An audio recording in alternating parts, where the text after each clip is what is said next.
إلى المحاضرة الأخيرة مع جامعة الروح القدس الكاسليك، الجامعة المضيفة، حول الموضوع هو قياس نسبة تلوث الهواء في كسروان مع الدكتورة ماريا ساسين والدكتورة جويل بشارة. Kasroan area. This project is proposed by a research unit on atmospheric pollution at the Holy Spirit University of Kaslik. This project is represented by Dr. Joelle Bechara, my colleague here present, and Professor Naim Awaine as the Dean of the Science Faculty. This work is also with the participation of the Lebanese Ministry of Environment and the Association of Lebanese Industrialists, as well as the municipality of Joune and Kasroan Ftouh Municipalities Association. First of all, since air pollution is directly linked to atmospheric conditions, it is thereby very necessary to expand the different processes implicated in the atmosphere dynamism.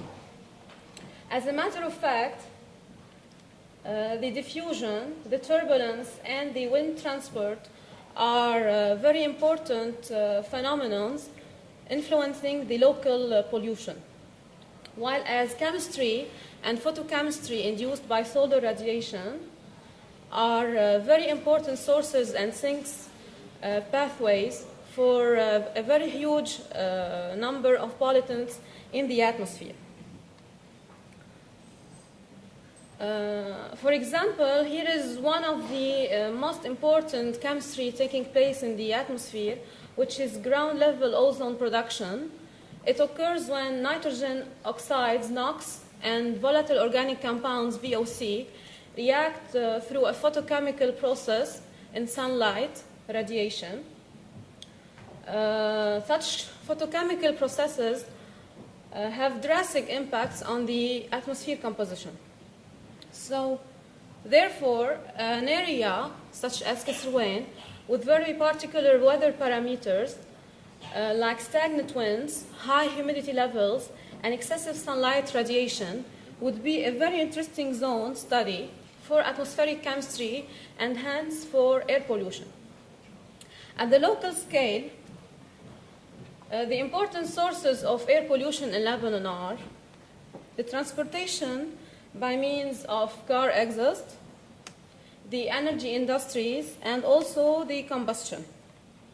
As we can see in the figure below, the major source of VOC, NOx, and carbon monoxide, CO emission is the car exhaust in the roads. Its contribution parts, illustrated in green color, is about 64% for NOx and could reach 96% or 95% for VOC and CO, followed by the energy industries activities, which contribution part is showed in the red color and in the dark blue color, and they are estimated about 14 to 18%.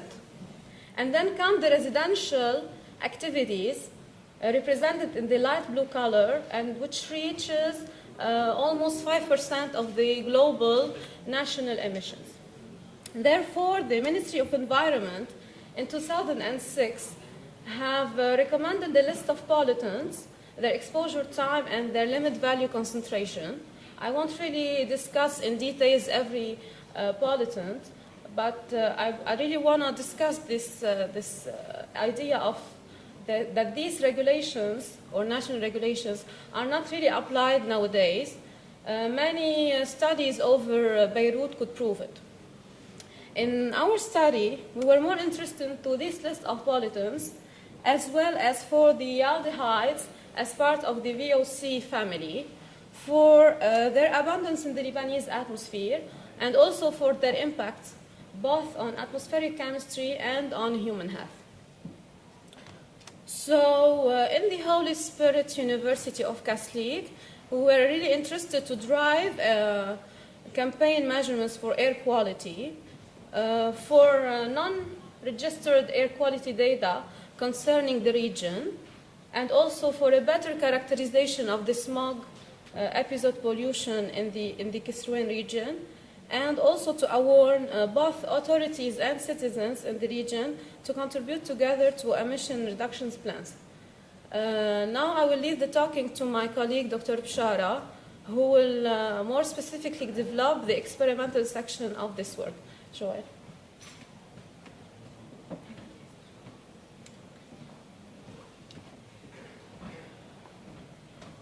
So in the following, I will talk about how we intend to study atmospheric pollution in Kasserwan.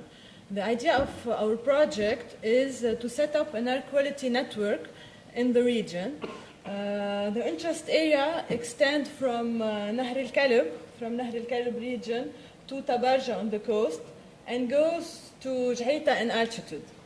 So what we will try to do is to implement measurement sites all over the region in the most important cities and spots in Kasserwan. So until now, 20 monitoring sites have been decided, and they are distributed in the following way.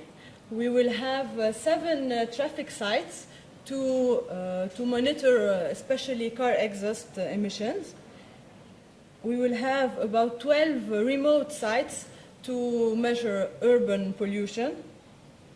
And we will have 1 site near the Zouk power plant to measure the industrial emissions. So our monitoring strategy will be divided into 2 parts.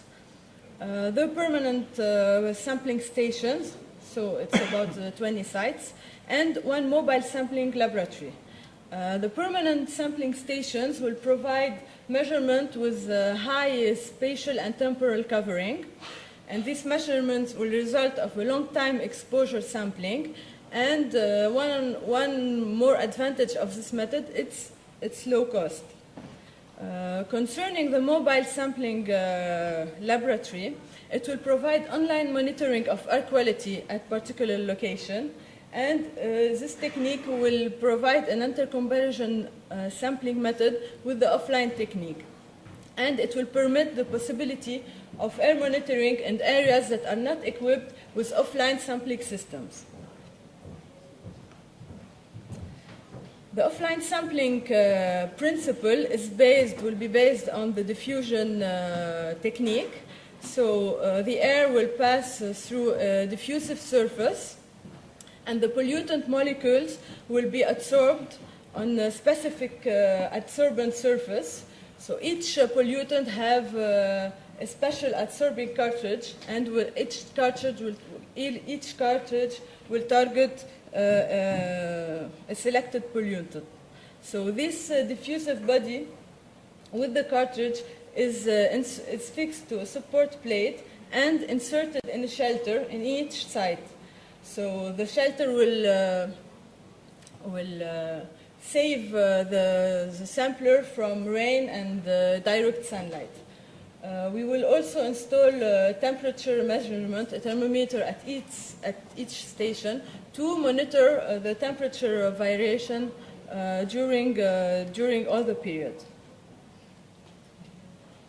The work, after installing all the shelters, the work procedure consists in passing through the sampling sites weekly to remove the exposed cartridge and replace it with new one. Then these cartridges will be stored at 4 degrees C and then vehiculated to the laboratory and the university and then to be analyzed. So in the laboratory we will have several analytical analysis techniques such as gas chromatography or UV spectroscopy.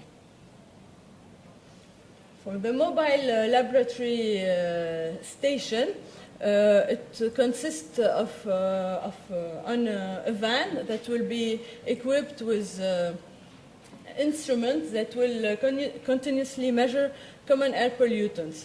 So the idea is to have online analyzer, and the advantage of this method is to give real-time monitoring of pollutants, and it will help us to track, for example, pollution episodes.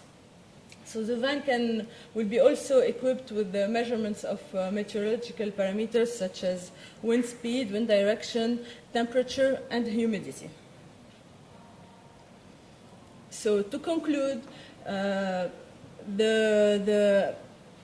the aim of implementing an air quality network in Kasserwan will help us to collect spatial information on the major atmospheric pollutants concentration, and then we can do an annual mapping of pollutant distribution in the region.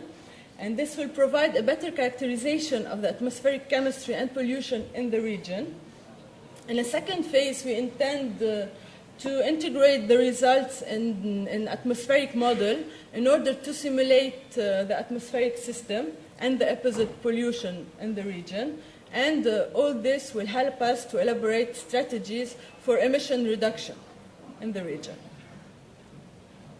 Thank you for your attention.